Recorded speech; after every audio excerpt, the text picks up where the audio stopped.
Nous sommes sur les berges de la Tête à Néfiac. Ces roches dénudées de tout alluvion sont un signe. L'érosion du lit de la Tête s'est accélérée depuis la construction de la nationale 116 au point de mettre en danger la nappe phréatique. Si l'eau de la rivière venait à entrer en contact avec cette dernière, cela serait une véritable catastrophe écologique.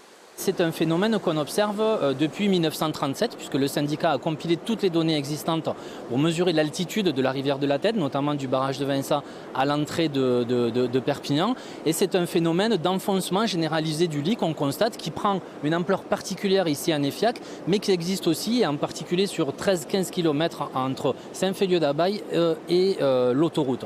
Fort de ce constat, le département, le syndicat des nappes ainsi que celui de la Tête ont lancé une étude pour connaître avec précision l'étendue des dégâts et trouver des solutions pour y remédier. Il y a des travaux de sinuosité à faire et puis au lieu des chutes sur Miaz et Néfiac notamment, là où c'est le plus érodé, il faut aussi faire des travaux de fond de rivière, mettre des rochers en fond de rivière en gros pour éviter cette érosion. Et qui dit travaux dit coût.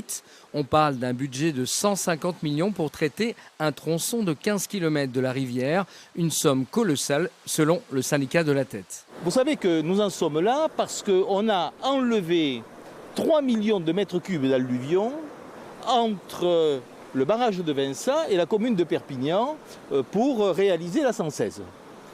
Je pense pour ma part que ceux qui ont pris le risque d'enlever ces alluvions qui nous ont conduits aux difficultés que nous connaissons aujourd'hui doivent bien entendu payer l'essentiel, voire la totalité de la facture. Il s'agit bien sûr de l'État. Une réunion de concertation est prévue le 30 septembre prochain entre tous les acteurs concernés. Un point commun existe entre eux, l'urgence d'agir. La fusion eau de rivière et nappe, si elle se produisait, serait irréversible.